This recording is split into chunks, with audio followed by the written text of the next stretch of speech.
We're going to start doing some positive changes. Barber Dwayne Johnson is readying his next client, but before the clippers comes a blood pressure cuff. Hypertension runs in the Afro-American community. Johnson wants each of his clients to get their pressure checked as often as they get their hair cut. I can't use you if you don't sit in this chair. He's part of the Hair, Heart, and Health program run by a D.C. area hospital. The hospital trains barbers in black communities to do basic heart health screenings on their clients.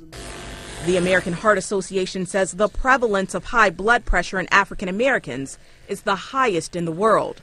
Hypertension can lead to heart disease and stroke, and is known as the silent killer. There's also a high incidence of people not being aware that they have high blood pressure. Dr. Michelle McGee says barbershops are a good place to learn if you do. They serve as community hubs where people talk and relax. 20% of that conversation actually focuses around health. And so even before we were here, the barbers were already health advocates. A similar effort at black beauty salons around the country brings in nurses to test blood pressure and simply talk to customers about their health. We do what we traditionally do in our culture, which is talk. Well, I learned that I can't eat all my fried food, so I learned.